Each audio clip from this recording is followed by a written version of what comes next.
చిన్న ప్రార్థన చేసుకుంటాం. వాక్యం కొరకు చిన్న ప్రార్థన. పరిశుద్ధమైన మా ప్రభువా, పరలోకమున్న మా తండ్రి, ఇప్పటిదాకా తండ్రి నాయన మీ యొక్క ఆరాధనలో భాగంగా పాటలు పాడి ఉన్నాం తండ్రి. మిమ్మల్ని స్తుతించున్నాము, ఆరాధించున్నాము ప్రభువా. వాక్యమై ఉన్న దేవా, వాక్యం ద్వారా నీ మాతో మాట్లాడండి. మీ సంఘం ద్వారా ప్రభువా అనేక ఆత్మల ప్రభ మీరు పట్టబడాలన్నా నన్ను ప్రభ మీ శ్రీవచ్చాలను మరుగుపరిచి కొన్ని శ్రేష్టమైన సంగతులు మాతో మాట్లాడండి. ఆశ కలిగిన ప్రాణాన్ని తండ్రి తృప్తిపరచేవాడు ప్రభు. ఇంకా ఇదిగో మీ వాక్యం కొరకు మేము కనిపెట్టుకునే ఉండాలి తండ్రి. వాక్యం ద్వారా మాతో మాట్లాడి మీ నామానికి మహిమ తెచ్చుకోవాలి. ప్రార్థనకు ప్రతిఫలం దయచేయండి.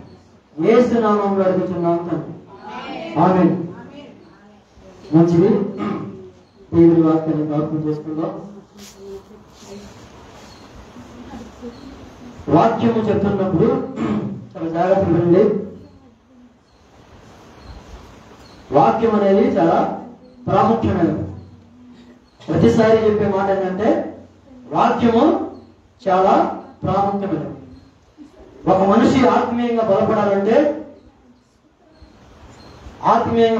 ఏం చేయాలి? పిల్లవాడు చదువుకోవాలంటే ఏం చేయాలి? బడికి వెళ్ళాలి. అవునా? ఏం చేయాలి? బడికి వెళ్ళాలి. వెళ్తున్నప్పుడు అతని చేతిలో పుస్తకాలు ఉండాలి. ఏముండాలి? పుస్తకాలు ఉండాలి. పలక, బాబు, అవునా, అన్నీ ఉండాలి. వెళ్ళిన తర్వాత శ్రద్ధగా, బుద్ధిగా క్లాస్ రూమ్లో కూర్చొని మాస్టర్ చెప్పే ప్రతి పాఠాన్ని జాగ్రత్తగా విని దాన్ని రాసుకొని దాన్ని మళ్ళా ధ్యానిస్తూ ఉంటారు.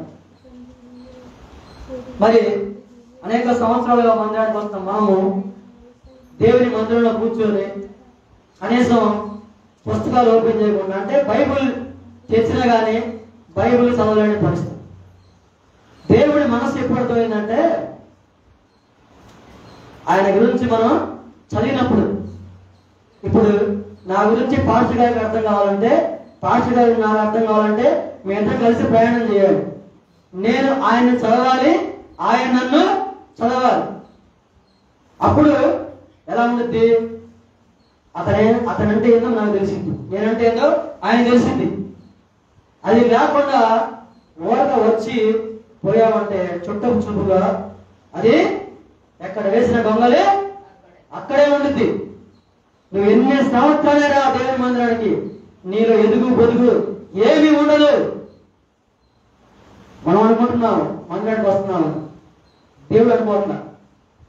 ఇక్కడ మనుషులు కాదు, అని కావాల్సింది ఏం కావాలి? ఆత్మలు కావాలి. ఏం కావాలి? ఆత్మలు కావాలి. ఎన్ని ఆత్మలు వస్తే దేవుడికి అంత సంతోషం. మనుషులు ఏముంది?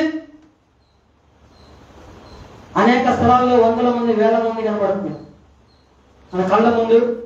మీరు చూడండి, ఎక్కడికి వెళ్ళినా మనుషులు గొప్ప తప్పలుగా, బస్ స్టాండ్లు కావచ్చు, రైల్వే స్టేషన్లు కావచ్చు, ఎయిర్పోర్ట్లు కావచ్చు, చికెన్ సెంటర్లు కావచ్చు, సినిమాల కాడ కావచ్చు, కుప్పలు కుప్పలు, వందల మంది, వేల మంది కనబడతారు.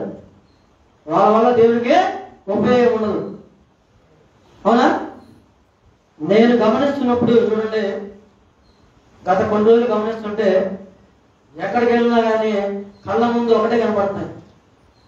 అంతకుముందు ఎప్పుడు కనపడేది. ఎక్కడికి వెళ్ళినా కానీ మరణ వార్తలు, పీనుగు ఎక్కడ ఉండునో గద్దలు, అంటే ప్రభు చెప్తున్నాడు అంత్య కాలంలో పీనుగులు కనపడతాయి అన్నాడు. ఎక్కడ చూసినా అప్పట్లో కూడా నోవాహు దినముల్లో ఒక పక్క తినేవాడు తింటున్నాడు, తాగేవాడు తాగుతున్నారు. చూడండి ఏం జరుగుతుందంటే మనుషులు చనిపోతున్నారు, పారేస్తున్నారు, ఆయన తింటున్నారు, తాగుతున్నారు, ధరించుకుంటున్నారు, డ్యాన్స్ వేస్తున్నారు. నిన్న మనం ఒక వీడియో చూసా, చనిపోయిన శవం కాడ డ్యాన్స్ చేస్తున్నారు ఆడవాళ్ళు. చనిపోయిన శవం కాడ డ్యాన్స్ చేస్తున్నారు. చూడండి, లోకము చాలా భయంకరమైన పరిస్థితిలో వెళ్తుంది. బ్రేకులు లేని బండి, బ్రేకులు లేని బండి ఎలాగైతే వెళ్తుందో ఈ రోజు లోక పరిస్థితి అలాగే ఉంటుంది. బ్రేకులు లేని బండి నువ్వు ఎక్కావంటే ఏదో ఒక రోజు ప్రమాదం జరగడం ఖాయం. చూడండి, లోకము పోకడలా ఉంది. లోకంలో పరిస్థితులు చాలా భయంకరంగా ఉన్నాయి. అది వాక్యం చదివినప్పుడు, లోకాన్ని గమనించినప్పుడు తెలిసింది. తిన్నామా, పడుకున్నామా, తెల్లారిందంటే ఇవన్నీ అర్థం కావు. లోకం అనే మత్తులో ఉన్నవాడికి, డబ్బు అనే మత్తులో ఉన్నవాడికి, పని మత్తులో ఉన్నవాడికి లోకంలో పరిస్థితులు అర్థం చేసుకోలేడు. నోవాహు దినముల్లో కూడా ఇలాగే ఉంది, సేమ్ టు సేమ్. పాపం నోవాహు తాత అనేక మందికి దేవుని వాక్యాన్ని ప్రకటించాడు. చూడండి, లక్షల కోట్లు ఖర్చు పెట్టి ఆయన మీటింగ్ పెడితే ఎవరు రాలేదంట. ఒక 7 మాత్రం వచ్చారు, ఆ కుటుంబం మాత్రం వచ్చారు. చూడండి, అర్థమవుతుందా?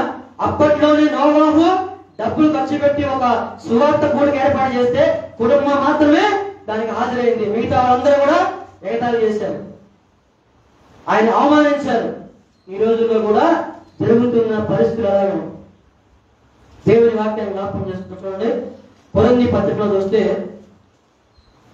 కొరింథీ రాసిన 2వ కొరింథీ పత్రిక 8వ అధ్యాయంలో నుంచి కొన్ని మాటలు జ్ఞాపకం చేసుకుంటాం. 2 కొరింథీ పత్రిక 8వ అధ్యాయం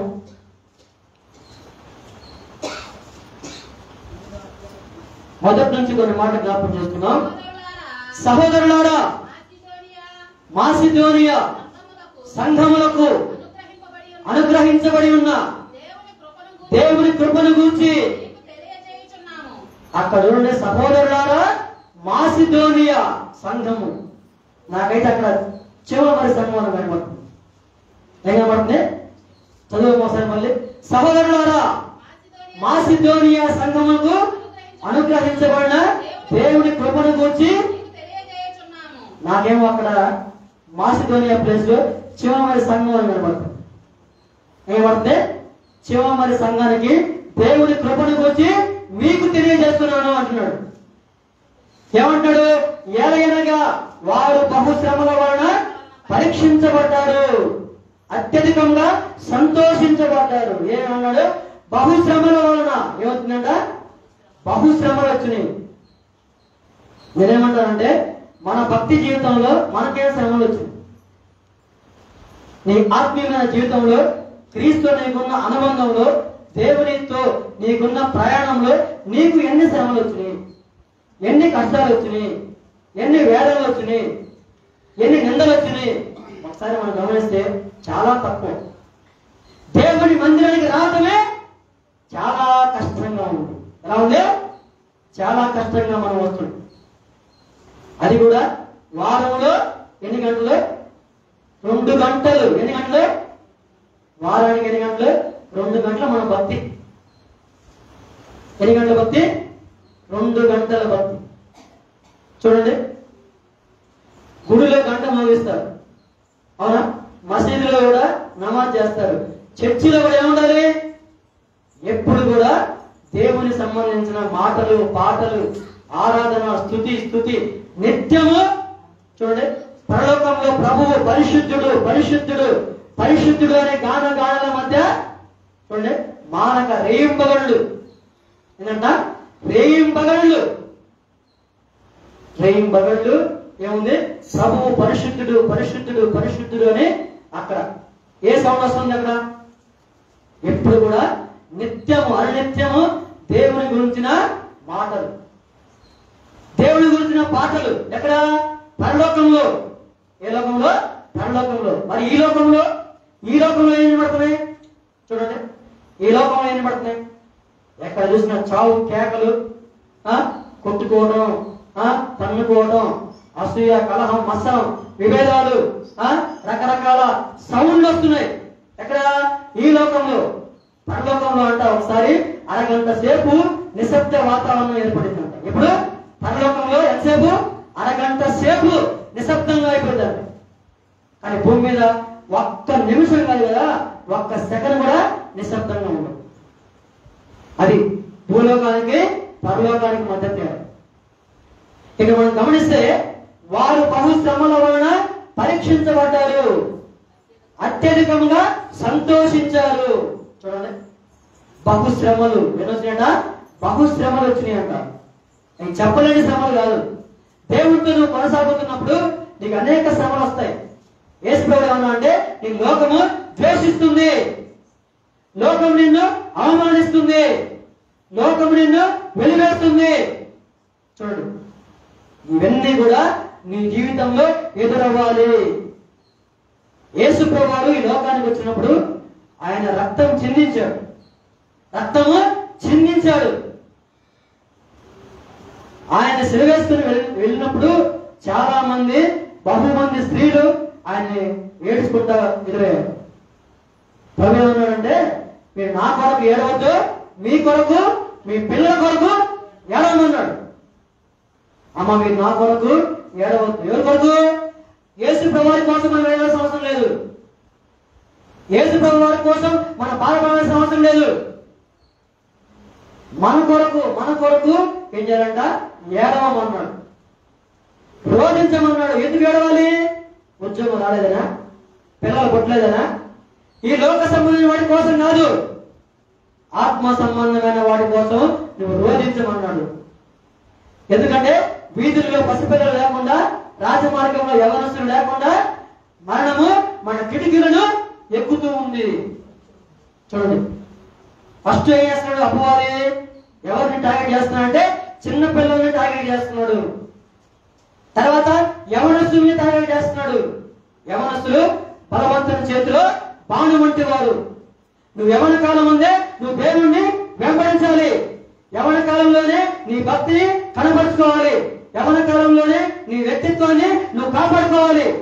చాలా మంది యవన కాలంలో ఇష్టానుసారంగా జీవించి చివరిలో వస్తారు దేవుడి కాడికి.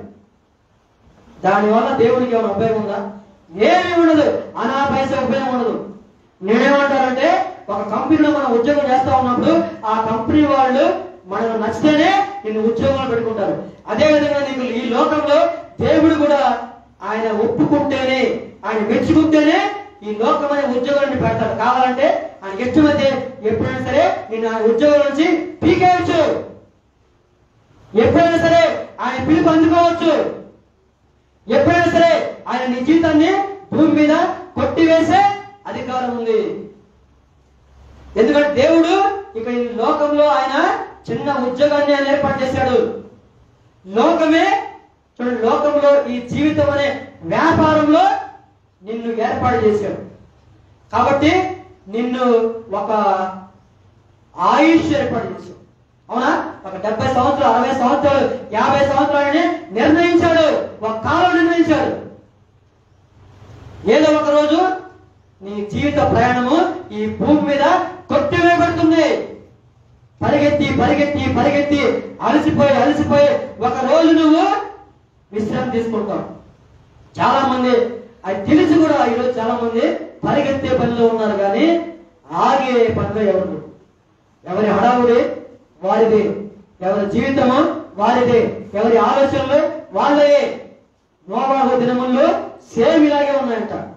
అప్పుడు కూడా తినుచు త్రాగుచు పెళ్లి చేసుకుంటూ ఇల్లు కట్టుకుంటూ నారు నాటుకుంటూ, చూడండి, అంటే ఎవరి పనిలో వాళ్ళు బిజీగా ఉన్నప్పుడు మనిషి కుమారుడు ఏమన్నాడు? నేను దొంగ వలె వస్తానని చెప్పాడు. ఏమన్నాడు? దొంగ వలె వస్తానని చెప్పాడు. దేవుని వాక్యము సజీవమై బలము గలదై వాడి అయినా ఎటువంటి ఖడ్గం, రెండంచుల ఎటువంటి ఖడ్గమైనా సరే దేవుని వాక్యానికి పదునెక్కువగా ఉంటుంది. మన మాటలకే ఎంత పదునుంటుందో దేవుని వాక్యానికి ఇంకా పదునుంటుంది. కాబట్టి దేవుని వాక్యం అనేది మన హృదయంలో జొరబడుతుంది. దేవుడు ఏమంటున్నాడంటే, ఈ సమయంలో ఇప్పటిదాకా మనం చేసిన భక్తిలో ఆ భక్తి అనేది ఎలా కొనసాగింది, ఆ భక్తిలో ఉన్న మెళుకువలు ఏంటి, ఆ భక్తిలో దేవుడు మనల్ని మెచ్చుకుంటున్నాడు. ఎవరు మెచ్చుకోవాలి? దేవుడు మనల్ని మెచ్చుకోవాలి, మనుషులు కాదు. ఎవరు మెచ్చుకోవాలి? దేవుడు మెచ్చుకోవాలి. దేవుడు నీ ప్రార్థన ఆలకించాలి. నువ్వు చేసిన పని దేవుడు మెచ్చుకోవాలి, మనుషులు మెప్పు కాదు. ఎవరు మెప్పు కావాలి? దేవుడి మెప్పు కావాలి. ఆయన ఎవరిని మెచ్చుకుంటాడంటే, ఎవరైతే పూర్ణ హృదయంతో, పూర్ణ ఆత్మతో, పూర్ణ బలంతో, పూర్ణ వివేకంతో ఆయన్ని ప్రేమించే వారిని ఆయన ఇష్టపడతాడు. చూడు, ఈ సంఘములో ఎలా ఉందంట? అనేకమైన శ్రమలు. వారు అత్యధికంగా సంతోషించిరి.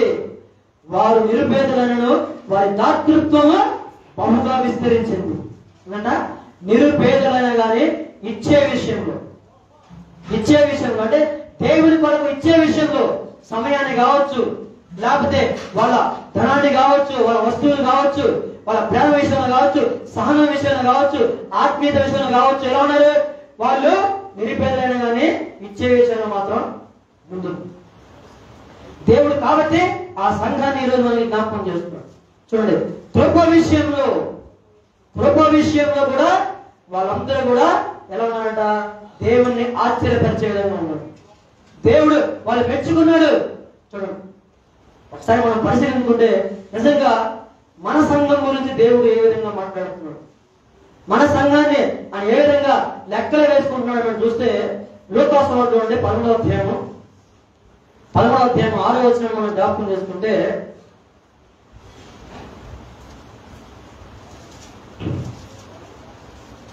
అధ్యాయం 6 నుంచి కొన్ని మాట జ్ఞాపకం చేసుకుందాం. 13. మరియు ఆయన వారితో ఈ ఉపమానము చెప్పెను. ఒక మనుషుని ద్రాక్ష తోటలో అంజూరపు చెట్టు నాటబడి ఉండెను. అతడు దాని పండ్లు వెతక వచ్చినప్పుడు చూడండి ఏమన్నా, ఒక మనుషుని ద్రాక్ష తోటలో అంజూరపు చెట్టు ఒకటి నాటబడి ఉండెను. ఏంటంట? ద్రాక్ష తోటలో ఏముంది? అంజూరపు చెట్టు ఉంది, నాటబడి ఉండెను. దేవుడు కూడా రక్తం ఇచ్చి ఈ ప్రాంతంలో ఒక సంఘాన్ని ఆయన నాటించాడు, ఆయన తొలపించాడు, ఆయన స్థాపించాడు. చూడండి, అయితే దాని పండ్లు వెతక వచ్చినప్పుడు ఏమీ దొరకలేదు. అంటే ఏంటి?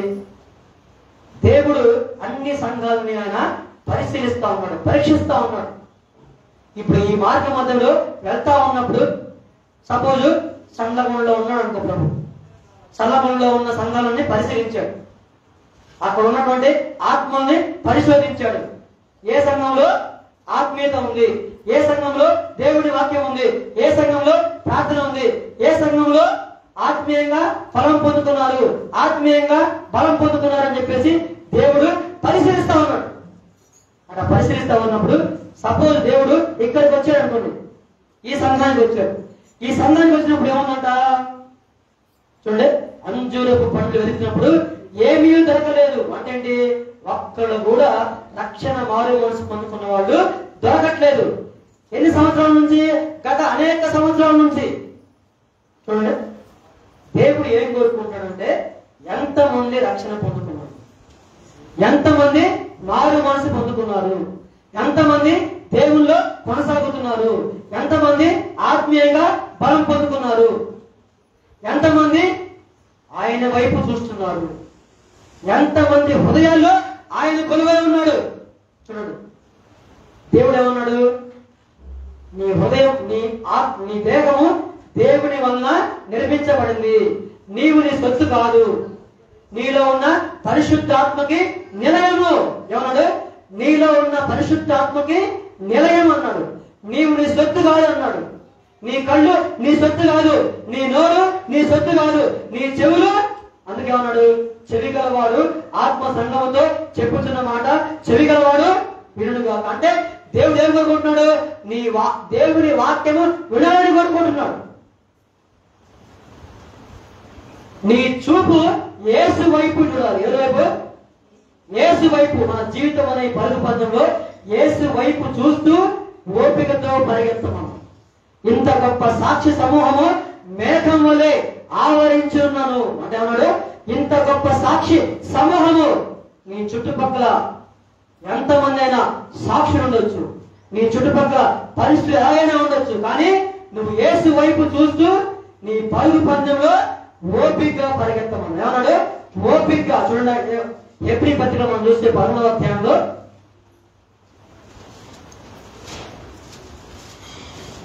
హెబ్రీ పత్రిక 11వ అధ్యాయము 11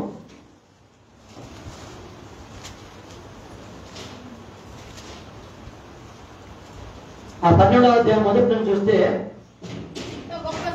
ఇంత గొప్ప సాక్షి సమూహము మేఘము వలె మనలో ఆవరించి ఉన్నన మనము కూడా ప్రతి భారమును సులువుగా చిక్కులు పెట్టి పాపమును విడిచిపెట్టి విశ్వాసమునకు కర్తయు దానిని కొనసాగించేవాడినైనా యేసు వైపు చూచుచు మన ఎదుట ఉంచబడిన పందెములో. చూడండి, మన ముందు ఏముందంట? పందెం. ఏముందంట? మన ఎదుట ఉంచబడిన పందెం ఉంది. ఏ పందెం ఉంది? చూడండి, ఏ పందెం ఉందంటే ఆ పరుగు పందెం. అంటే ఆత్మీయమైన పోరాటం ఉంది, జీవ కిరీటం ఉంది, పరలోక రాజ్యం ఉంది, దేవుని సింహాసనం ఉంది. ఏముంది? దేవుని సింహాసనం ఉంది. ఎప్పుడైనా సరే మన జీవితంలో ఏదో ఒక రోజు మన మనసులో ఆలోచనలు అర్థం చేసుకునే వాళ్ళు మనకు దొరుకుతారు. ఆయన ఎవరో కాదు, మన యేసయ్య. ఆయన మన పరలోక జీవిత భాగస్వామి. ఎవరైనా పరలోక జీవిత ఈ లోక జీవిత భాగస్వామి కాదు, పరలోక జీవిత భాగస్వామి. ఆయన తెలుసు, మన మనసు ఏంటో తెలుసు, మన భక్తి ఏంటో తెలుసు, మన ఆలోచన తెలుసు, తలంపులు తెలుసు, క్రియలు తెలుసు, అన్నీ తెలుసు. ఆయన నిన్ను అర్థం చేసుకుంటాడు. నీ బాధ ఆయన తెలుసు, నీ కష్టం ఆయన తెలుసు, నీ నింద ఆయన తెలుసు, నీ అవమానం ఆయన తెలుసు. ఆయనని అర్థం చేసుకుంటాడు. అవునా? కాబట్టి రక్తస్రావంలో స్త్రీ ఆమె రక్తస్రావంలో ఉన్నప్పుడు ఒక డాక్టర్ గారు వచ్చాడు. ఎక్కడి నుంచి? విదేశాల నుంచి వచ్చాడు. ఏ దేశం? విదేశం అంటే అమెరికా కాదు, ఆస్ట్రేలియా కాదు, ఇంగ్లాండ్ కాదు. ఏ దేశం? పరలోక దేశం. పరలోక దేశం నుంచి ఈ దేశానికి ఎవరు వచ్చారు? చూడండి, కొంతమంది చూడండి, రోగం వచ్చినప్పుడు, వ్యాధి వచ్చినప్పుడు ఇక్కడ దేశంలో వైద్యులు సరిపోదు.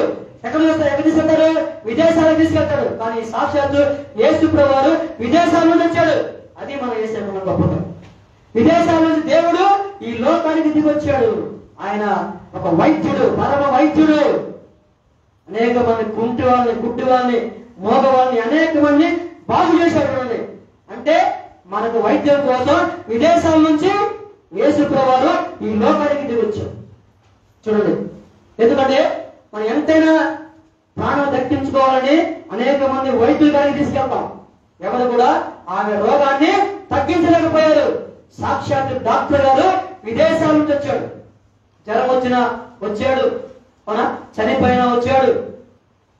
గుడ్డి వాళ్ళని, కుంటి వాళ్ళని, మోగ వాళ్ళని, చనిపోయిన వాళ్ళని అనేక మంది దేవుడు స్వస్థపరిచాడు. ఆయన పొందిన దెబ్బల వల్ల మనకి స్వస్థత కలుగుతుంది. ఆయన నీ కోసం దెబ్బలు తిన్నాడు, నీ కోసం అవమానించబడ్డాడు. చూడండి, ఆయన మనకి ఏమి చేయాలో అన్నీ చేశాడు. మనం ఆయన కోసం ఏం చేస్తున్నామంటే వెనక్కి కూర్చొని నిద్రపోతున్నాం. వాళ్ళు లేపండి, కొంచెం కుర్చీలో లేపండి. అది శాంతి నిలయంలో శాంతి ఉండకపోవచ్చు, కానీ జాగ్రత్త, శాంతి నిలయంలో శాంతి ఉండదు. కానీ ఏస నిలయంలో మాత్రం మనశ్శాంతి మాత్రం పుష్కలంగా ఉండదు. శాంతి నిలయంలో శాంతి ఉండకపోవచ్చు, కానీ యేసయ్య నిలయంలో మాత్రం మనశ్శాంతి పుష్కలంగా ఉండదు. ఎంత కావాలంటే అంత. నువ్వు రాగానే చక్కగా నిద్రపడ్డది. నీ పంపలో నిద్రపోదు, కానీ దేవుని మందిరంలో కంపల్సరిగా నీ ఆత్మకు నెమ్మది దొరికింది. మన పంపలో రాదు, కానీ ఎక్కడ వచ్చింది? ఇక్కడ దేవుని మందిరంలో ఇక్కడ మాత్రం ప్రశాంతమైన నిద్ర వచ్చింది. ఆమె చెప్పండి. ఆమె లేదు, ఏం లేదు, పాటలు చెప్పట్లేదు. చివరిలో మాత్రం హల్లెలూయా అని మాత్రం గట్టిగా చెప్తారు పోయేటప్పుడు. చూడండి, ఎందుకంటే భక్తి అనేది అది చాలా ప్రాముఖ్యమైనది జీవితంలో. ఎందుకంటే ఈ లోకంలో మనకు ఏమీ తేలేదు. ఈ లోకంలో నుండి ఏమీ మనమైతే ఏమి తీసుకున్నప్పుడు మిగతా వాళ్ళని తీసుకెళ్తారో మనకు తెలియదు, కానీ క్రైస్తవులు మాత్రం ఈ లోకంలో నుండి ఏమీ తీసుకెళ్ళడానికి ఏమైనా అవకాశం ఉందా? అవకాశం ఉందా అంటే మనం తీసుకెళ్ళాలంటే వాని క్రియల చొప్పున వానికి జీతం ఉన్నది. అవునా? సంపాదించిన డబ్బు మూట అనేది ఇక్కడే విడిచిపెడతాము, కానీ పాపం అనే మూట మాత్రం మనతో పాటు తీసుకెళ్తాం. డబ్బు మూట ఇక్కడే విడిచిపెడతాము, కానీ పాపం అనే మూట మాత్రం మనతో పాటు తీసుకెళ్లాల్సిందే. ప్రతి వారికి వాని క్రియల చొప్పున జీతము ఆయన దగ్గర ఉంది. ఎక్కడ ఉంది? ఆయన దగ్గర ఉంది. చూడండి, కాబట్టి ఇంత గొప్ప సాక్షి సమూహము మేఘం వలె ఆవరించున్నను, ప్రతి భారమును సిలువుగా చిక్కులు పెట్టే పాపమును విడిచిపెట్టాలి. ఏం చేయాలంట? సిలువుగా ఉన్న పాపమును విడిచిపెట్టాలి. చాలా మంది చూడండి, రోషం వచ్చినప్పుడు మీసం కుట్టుతారు. నేనేమంటా అంటే తిప్పాల్సిన మీసం కాదు, పాపము చేయకుండా నీ మనసు తిప్పుకో. ఏం తిప్పుకోవాలి? పాపము చేయకుండా మనసును మండించుకోవాలి, మనసు తిప్పుకోవాలి.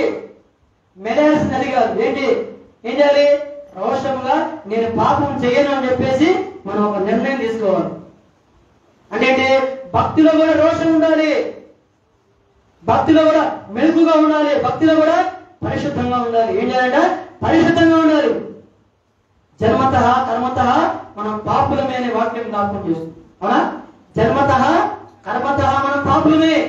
నోటి ద్వారాగా, చూపు ద్వారాగా, తలంపుల్లో, ఆలోచనలో, నడవకల్లో, మనసుల్లో, ఊహల్లో ఏముంటుందంట? పాపమే ఉంటుంది. సాక్షాత్ యెహోవా దేవుడు అన్నాడు. ఏమన్నాడు? మానవుని ఊహ చెడిపోయిందంట. ఏ కారణం అది? ఆది కాండం. ఏ కారణము? ఆది కాండంలో మనం చూస్తే మానవుని ఊహ చెడ్డదనియు. చూడండి, 6వ అధ్యాయంలో చూస్తే 5వ వచనం చూడండి. భూమి మీద గొప్పదనియు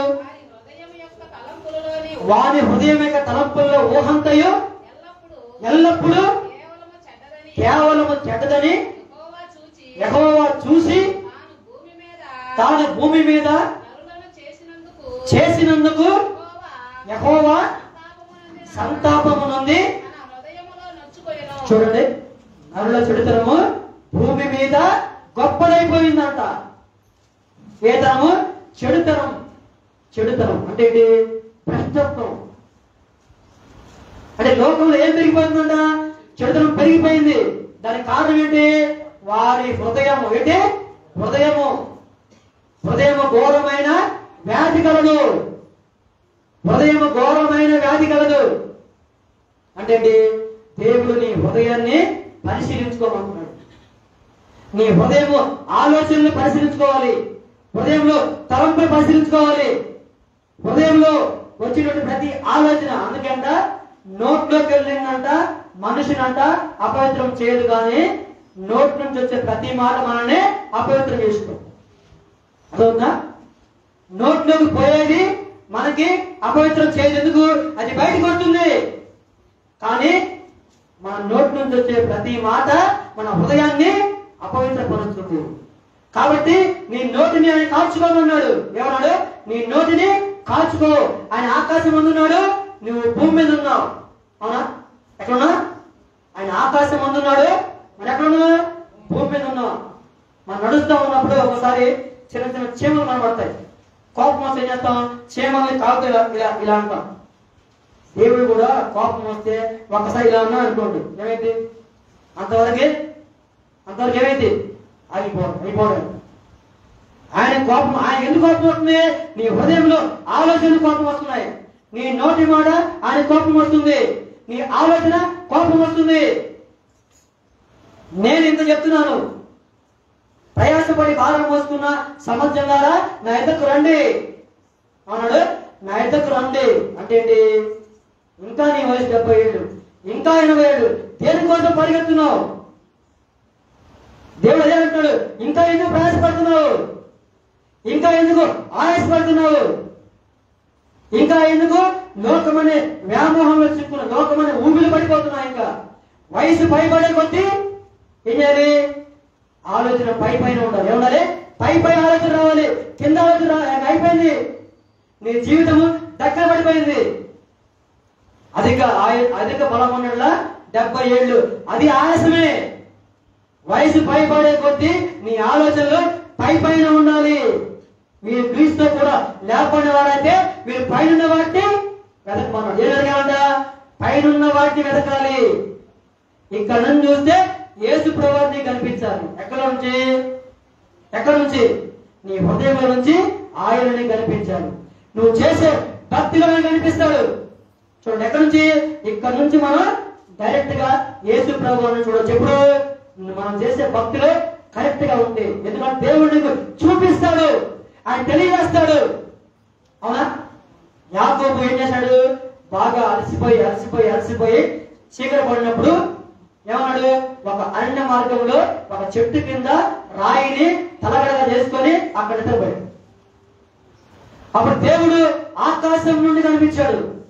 భూమికి ఆకాశానికి ఏముంది? నిచ్చెన చూపించాడు.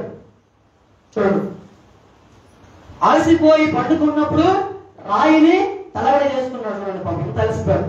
పరిగెత్తి అలసిపోయి పడుకున్నాడు. ఏం కనబడింది?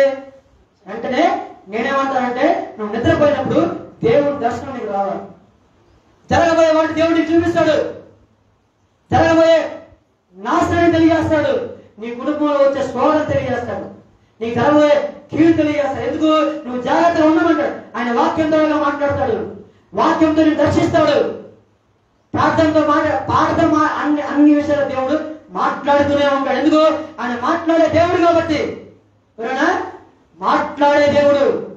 ఆయన మాట ఆలకించు, ఆయన మాట విను, ఆయన మాటకి లోబడు. దేవుడు నా కొరకే ఈ వాక్యాన్ని తెలియజేస్తాడు. ఇదిగో నా భక్తుల లోపం ఉంది, నాలో ఇంకా దేవునికి ఆయాసమైన ఆలోచన ఉన్నాయి, తలంపులు ఉన్నాయి, ఊహలు ఉన్నాయి. నేనేమంటానంటే, మనిషి హృదయం పాడయ్యే కొద్దీ అతనికి అంతం అనేది దగ్గర పడదు. కింద చూడండి, సంతాపం నుండి తాను భూమి మీద చేసినందుకు సంతాపం ఉంది మనిషి హృదయంలో నొచ్చుకున్నాడంట. అప్పుడు ఏమన్నాడు? చేసినందుకు యెహోవా సంతాపము నుండి నచ్చుకున్నాడు. అప్పుడు యెహోవా జంతువులను పురుగులను భూమి మీద ఉండకుండా ఏమన్నాడు? తుడిచివేస్తామన్నాడు. చాలా మంది చూడండి, పైకి మంచిగా ఉండొచ్చు, మనం పై కలగలుగా ఉండొచ్చు, లోపల ఉంది వ్యాధి అంతా. పైన మనం కడుక్కోవడం కాదు. ఏంటి? లోపల ఆత్మ సంబంధమైన రోగంతో మనం బాధపడుతుంటే దేవుడి వాక్యంతో, ప్రార్థనతో, ఆయన సన్నిధిలో చూడండి, ఆయన సన్నిధిలో ఏం చేయాలంటే మనం పెనుగులాడాలి, ఆయన సన్నిధిలో పోరాటం చేయాలి. చూడండి, మోకాళ్ళు వేసి ప్రార్థన చేయాలి. మోకాళ్ళు వేసి ప్రార్థన చేయాలి. నేనేమంటానంటే, మన జీవితంలో మనం నిజంగా మోకాళ్ళు వేసి ప్రార్థన చేస్తే దేవుడు తప్పక ఆలోచిస్తాడు. మోకాళ్ళ ప్రార్థన చాలా బలమైనది. మరి మీరు ఎంతమంది మోకాళ్ళు వేసి ప్రార్థన చేస్తున్నారు? కానీ మోకాళ్ళ ప్రార్థన ఎంతో బలమైనది. మోకాళ్ళు వేసి ప్రార్థన చేయి, తప్పకుండా దేవుడు కార్యం చేస్తాడు. చాలా మందిగా భక్తులు మనం తెలుసుకున్న సీక్రెట్ ఏంటంటే మోకాళ్ళ ప్రార్థన చేయాలి. వినాలి, మోకాళ్ళ ప్రార్థన చేస్తే సైతాను ఒడిగిపోతాడు, సమస్యలు పారిపోతాయి. ఇప్పుడు నువ్వు మోకాళ్ళు వేసి ప్రార్థన చేస్తే, ఇప్పుడు మనం వేయగలం మోకాళ్ళు వేయగలం. ఇప్పుడు 70 ఏళ్ళు 80 ఏళ్ళు వస్తే వేయలేం, వయసులో వేయాలి మోకాళ్ళు. ఇప్పుడు వేస్తాం మనం. ఇప్పుడు వేయాలన్నా ఒక్క నిమిషంలోనే మనం కూర్చోలేకపోతున్నాం. మోకాళ్ళు వేసి ఎలా ఉంటుంది? మోకాళ్ళు వేసి ప్రార్థన చేస్తే కింద నొప్పి వస్తే ఆ నొప్పిలో నుంచి మొరపెడితే దేవుడు ఆకాశం దేవుడు ఆలకిస్తాడు. సరదాగా ప్రభువును కాపాడు, ప్రభు రక్షించంటే గుడ్డి వాళ్ళు కేకలేస్తున్నారు, ప్రభువా దావీదు కుమారుడు అని కేకలేశారు. అవునా? ఇద్దరు వ్యక్తులు మందిరంలో ఉన్నారు. ఒక వ్యక్తి ఏమో ఆకాశం వైపు చూసి రొమ్ము కొట్టుకుంటున్నాడు, ఒక వ్యక్తి మనసులో ప్రార్థన చేసుకుంటున్నాడు. ఎవరైనా మనసులో చూడండి. సరే, చివరిగా ఆ మాట చెప్పేసి ముగించుకుందాం. ఇద్దరు వ్యక్తులు ఎక్కడున్నారు? దేవాలయంలో ఉన్నారు. ఇద్దరు మందిరానికి వచ్చారు. మనలాగే ఇద్దరు మందిరానికి వచ్చారు. యేసు వార్తది, మార్క్స్ వార్త, లూకాసు వార్త. చూడండి, ఇద్దరు వ్యక్తులు ఎక్కడికి వచ్చారంట? దేవుడి మందిరానికి వచ్చారు. పరిసయ్యుడు, సుంకరి. చూడండి ఒకసారి.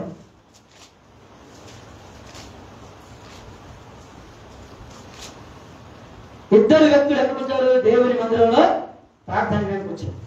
కానీ ఒక వ్యక్తి ఏం చేస్తున్నాడు? రొమ్ము కొట్టుకుంటూ. చూడండి, 18వ అధ్యాయము 10 చూద్దాం కొంతమంది. లూకాసు వార్త. ప్రార్థన చేయుటకై ఇద్దరు మనుషులు దేవాలయమునకు వెళ్ళి వారిలో ఒకడు పరిసయ్యుడు, ఒకడు సుంకరి. పరిసయ్యుడు నిలవబడి, దేవా నేను చోరులను అన్యాయస్తులను మనుషుల వలనను ఉండనందుకు అసలు ఎందుకు చెప్పండి? వీరికి ఎందుకు? ఇందాక వచ్చి కూర్చొని రాలేదంటే అని చెప్పాడు. నీకెందుకు? ఎవరు వచ్చా నీకెందుకు? నీ పని ఏంటి? మందిరానికి వచ్చో ప్రార్థన చేస్తూ వాక్యం నిలుపో, వేరే వాళ్ళు నీకెందుకు? అది లోకస్తుల ఆలోచన. మన పని ఏంటి? ఇక్కడ ప్రార్థనకి ఇద్దరు వచ్చారు, మనం ఎక్కడికి వచ్చాం? ప్రార్థనకి వచ్చాం, అవునా? చాలా మంది యాడికి పోతున్నాం అంటే ఏమంటారు? నేను ప్రార్థనకి పోతా ఉంటాను. అక్కడ పోయిన తర్వాత ప్రార్థన ఏమన్నదో ఆమె వెళ్ళిపోతాం. ప్రార్థనకు వచ్చినప్పుడు ఏం చేయాలి? ప్రార్థన చేయాలి, వాక్యం వినాలి, ఆయనతో మాట్లాడాలి, ఆయనతో సంబంధం కలిగి ఉండాలి. చూడండి, ఇద్దరు వచ్చారు, ఏమన్నారు? సొంతని పరిస్థితి ఏమంటాడు? దేవా నేను చోరులను అన్యాయస్తులను వ్యభిచారులైన ఈ మనుషుల వల్లే కాదని ఎక్కడంట? మనసులో ప్రార్థన. చూడండి అక్కడ ఏముంది? తనలో తాను ప్రార్థించుకుంటున్నాడు. అంటే ఏంటి? మనసులో ప్రార్థన చేసుకుంటున్నాడు. ఎక్కడ? మనసులో. ఎక్కడ? ఇప్పుడు పాస్టర్ గారు నాకు సాయం చేయమంటే నేను పిలిస్తే పలుకుతాడు, అదే మనసులో అని చెప్తే వింటాడా? ఆయన నేను పిలవాలి, అయ్యా శాలింరాజు గారు నాకు సాయం చేయండి ఆయన పిలిస్తే ఆయన మాట్లాడతాడు. నేను మనసులో శాలిం గారు అంటూ వింటాడా? అంటే ఏం చేయాలి? నువ్వు దేవుని మందిరంలో నోరు విప్పాలి. ఏ విప్పాలి? నోరు విప్పాలి. కళ్ళు విప్పడం కాదు. ఏ విప్పాలి? నోరు విప్పాలి. అదే లోకంలో అయితే విప్పుతాం లేదా? మన నోరు విప్పుతాం, విస్తారంగా మాట్లాడతాం. కూర్చున్న బండ పగిలిపోయిన దాకా పక్కనతో ముచ్చట్లు వేస్తూనే ఉంటాం. అరుగు బండ కూడా పగిలిపోయింది, మళ్ళీ సిమెంట్తో ఇంకోటి కట్టించుకుంటే అవసరం అయితే. లోకంలో మనం మాట్లాడుతున్నాం, కానీ దేవుని మందిరంలో నువ్వు పలకాలి, నువ్వు నోరు విప్పాలి. ఎక్కడ? ఆయన ముందు మనకు సిగ్గెందుకు? అవునా? ఆయన ముందు మనకు సిగ్గెందుకు? పాట పాడిన సిగ్గెందుకు? వాక్యం చదివిన మనకు సిగ్గెందుకు? వాక్యం చెప్పిన మనకు సిగ్గెందుకు? ఎక్కడున్నా మనం? దేవుని మందిరంలో ఉన్నాం. కానీ ఇక్కడ ఏం చేస్తున్నాడు? ఒకతను మనసులో ప్రార్థన చేసుకుంటున్నాడు. చాలా మంది అడిగామనుకోండి, నేను ప్రార్థన చేసుకుంటా అంటారు, అంతే ఒక్కదే. మనిషి ఏమో కాశ్మీర్లో, మనసేమో కన్యాకుమారిలో ఉండదు కొంతమంది. అది కాదు దేవుని కోరుకుంటున్నాడు. చూడండి, అయితే శంకర్ ఏమంటున్నాడు? దూరంగా నిల్చుండి ఆకాశం వైపు ధైర్యము చాలక రొమ్ము కొట్టుకుంటూ, దేవా పాపినైన నన్ను కరుణించమని. చూడండి, ముందు మనం ఏం చేయాలి? ప్రభువా నేను పాపిని ఒప్పుకోవాలంట. ఏం చేయాలి? నేను పాపిని, ఘోరమైన పాపిని. పౌలు ఏమంటున్నాడు? నేను పూర్వము దోషకుణ్ణు, హింసకుణ్ణు, హానికరుణ్ణి. అంతేగాని మనం కూర్చొని పక్కన గురించి మనం ప్రార్థన చేయకూడదు. ఈయన ఏం చేస్తున్నాడు? ప్రార్థనలో కూడా పక్కన వాళ్ళని జ్ఞాపకం చేసుకుంటున్నాడు. ప్రార్థనలో కూడా చూడండి, ప్రార్థనలో కూడా మనం పక్క వ్యక్తులతో పోల్చుకోకూడదు. రేపు ఇప్పుడు నీ పక్కన కూర్చున్నావా, రేపు అక్కడ పక్కన ఉండదులే మనకు తెలియదు. గ్యారెంటీ ఉందంటారా? ఇప్పుడు నీ పక్కన కూర్చున్నావా, రేపు అక్కడ పక్కన ఉండిద్దామా? ఇంకొకరు వస్తారు, ఇంకొకరు ఉంటారు. చూడండి, అంటే ఏంటి? పక్కన వాళ్ళతో మనకి సంబంధం లేదు. ముందు మన భక్తి మనదే, మన ప్రార్థన మనదే, మన జీవితం మనదే. ఎవరిని బాగు చేయలేరు. దేవుడే నిన్ను బాగు చేస్తాడు. ఎవరు బాగు చేస్తాడు? దేవుడే నిన్ను బాగు చేస్తాడు. స్వస్థపరచువాడిని ఏమన్నాడు? నేనే అన్నాడా? ఇంకా అన్నాడా? నేనే అన్నాడు. స్వస్థపరచువాడిని యెహోవాను నేనే. ఇప్పుడు ఈయనేమిటి? ఆకాశం వైపు కూడా కన్నులు చూడలేకపోతున్నాడు. చూడండి, మనం కూడా రేపు యేసయ్య కళ్ళల్లో సూటిగా చూసి ధైర్యం మనకు ఉండదు. రేపు యేసుప్రభువు వారి ముందు మనం నిలబడ్డప్పుడు ఆయన చూసే ధైర్యం మనకు ఉండదు. ఎందుకు? మనలో ప్రార్థన లేదు, రక్షణ లేదు, మారు మనసు లేదు, పశ్చాత్తాపం లేదు, బాధ లేదు, చింత లేదు, ఆత్మల పట్ల భారం ఏమీ లేకుండా మనం ఆయనకి వెళ్ళి చూస్తామా? చూసి ఏం చేస్తావు? ఆయనకి వెళ్ళి చూడటం. ఆయన ఏమన్నాడు? నీ ముఖం నాకు, మీరెవరో నాకు తెలియదు అన్నాడా? తెలుసు అన్నాడా? మీరెవరో నాకు తెలియదు. నువ్వు మందిరానికి వచ్చినా కానీ నాకు తెలియదు అంటున్నాడు. నువ్వు అద్భుత కార్యం చేయి, ఆశ్చర్యకార్యం చేయి, దయగొట్టు, స్వస్థపరచు, కానీ ఏమంటాడు? మీరెవరో నాకు తెలియదు. ప్రభువా ప్రభు అని అనేక మంది వస్తారంట ఆ రోజు. ప్రభువా ప్రభువా ప్రభు అని. ఆయన గేట్ వేసేస్తాడు. ఏం చేస్తాడు? ఇప్పుడు ఏం చేస్తున్నాం మనం? దేవుని వాక్యాన్ని మన హృదయం అనే గేట్ తెరవకుండా ఆ గేట్ వేస్తున్నాం. రేపు ఆయన గేట్ వేస్తాడు. అవునా? ఏం చేస్తాడు? ఇప్పుడు ఏంటంటే పొలానికి వెళ్ళి గడ్డి కోసుకొచ్చి గడ్డి మోపు ఎత్తుకొని ఏం చేస్తాం? ఇంటి ముందు పడేస్తాం. అదేవిధంగా ఇక్కడికి వచ్చిన తర్వాత దేవుని వాక్యాన్ని మనం ఇంట్లోకి తీసుకెళ్ళాలి, హృదయంలో తీసుకెళ్ళాలి. అప్పుడు ఏముంటుంది? దేవుని వచ్చింది. దేవుని ఆశీర్వాదం మీ మీదకి వచ్చింది. ఏ ఆశీర్వాదం అంటే ఆత్మ సంబంధమైన ఆశీర్వాదం. భూ సంబంధమైన ఇస్తాడు, ఆత్మ సంబంధంగా కూడా ఇస్తాడు. అంటే ఏంటి? దీంట్లో మనమే పైన ఉంటాము, ఆత్మ సంబంధంగా కూడా మనమే పైన ఉంటాం. చూడండి, అవునా? ఎందుకంటే ఆయన ఏమన్నాడు? నన్ను నమ్ముకున్నవాడు తోగ్గా ఉంటాం, ఆయనకి ఇష్టం ఏంటి? తలగా ఉంటాం. ఏమన్నాడు? అందరికంటే మనం పై స్థాయిలో ఉంటాం. ఇప్పుడు ధనవంతుడు ఎక్కడున్నాడు? మేడగదిలో ఉన్నాడు. లాజరు ఎక్కడున్నాడు? ఇంటి కింద ఉన్నాడు, అంటే కింద స్థాయిలో ఉన్నాడు. పరలోకంలో లాజరేమో పై స్థాయిలో ఉన్నాడు, ధనవంతుడేమో కింద స్థాయి నరకంలో ఉన్నాడు. ఇప్పుడు చూడండి, సీన్ రివర్స్ అయిపోయింది. ఇక్కడేమో ఆయన బతిలాడుతున్నాడు, అయ్యా రొట్టె మెక్కి డబ్బులు అప్పి నేను ఆకలితో అలమటిస్తున్నాను. ఇక్కడ అక్కడికి వెళ్తే ఏమైంది? ఇప్పుడు ఆయన బతిలాడుతున్నాడు, అయ్యా నా నోట్లో కొంచెం మంచినీళ్ళు పోయి